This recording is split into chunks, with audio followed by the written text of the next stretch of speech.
evening, Provo.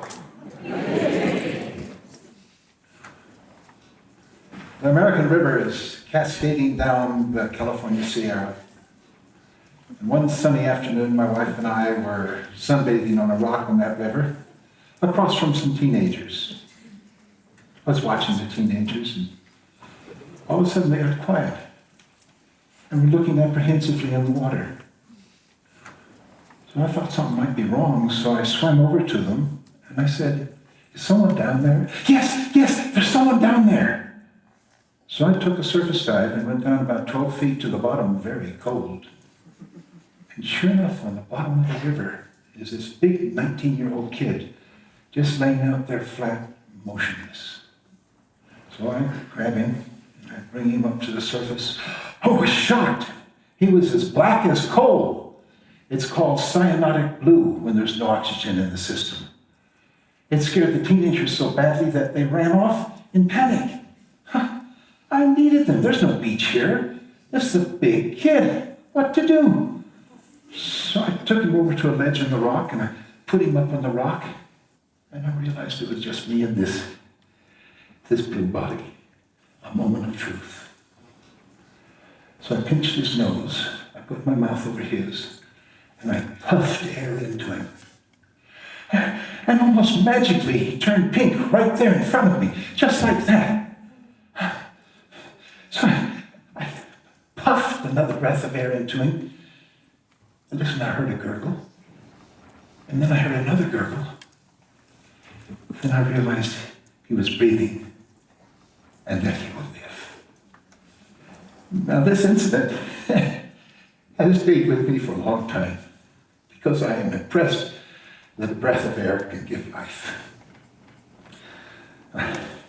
I'm sure it influenced me when I started the Philanthropic Ventures Foundation, because I think this is the role for philanthropy in America today, and that is to puff life into the community. I call it grassroots philanthropy. We do it in a revolutionary way because we give grants in 48 hours, just a 2-day turnaround time.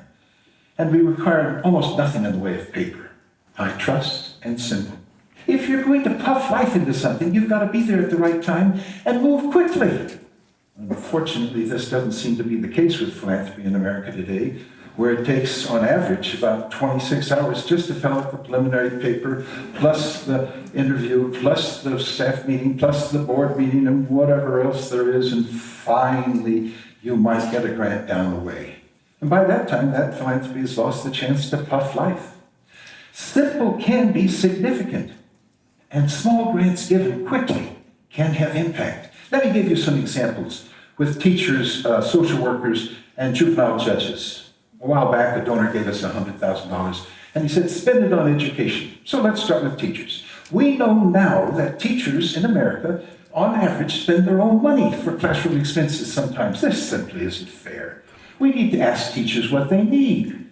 So, in my naivete, I sent out a notice to most of the teachers in the San Francisco Bay Area, and I said, could you use a $500 grant for science equipment, or art supplies, or having a field trip, or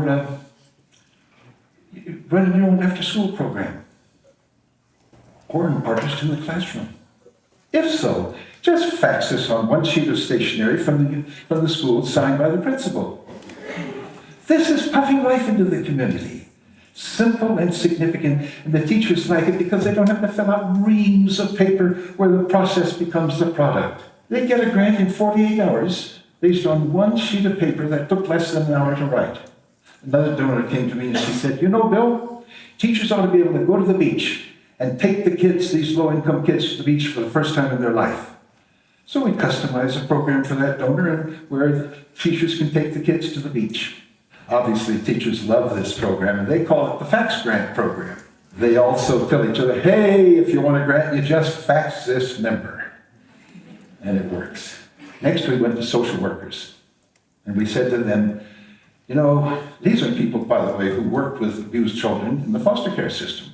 And we said, you know, if you could use $250 for a backpack, or a bicycle, or a ticket to a football game, or a jacket, or a dress for the prom. Just fax us on one sheet of paper what you want, and in 48 hours we'll give you a grant. This has never been done before. I was talking to a juvenile judge a while back, and I said, do you ever have kids come before you in court and need glasses or dental work? And he says, yeah, but you can't give a grant to me. I'm an elected official. I said, well, just nominate kids to us, and we'll decide. And thereby we were able to help these kids without giving the judge the money. Now we do this with all the juvenile judges in the San Francisco Bay Area. With one judge, we give her teddy bears, which she uses for adoption day and special occasions. Imagine yourself as a little 8-year-old, and you're in court, and you're looking up to the judge, and your job is to tell the judge what happened last night, where you were hurt in a domestic dispute at home, and you've lost your voice. The judge can come off the bench and pick up one of the teddy bears we give her, bring it over to the kid, and she says, perhaps you can tell the teddy bear what happened. And he does. Now these grants are called public sector grants. Very few foundations do it because they think that taxpayers should pay for these things.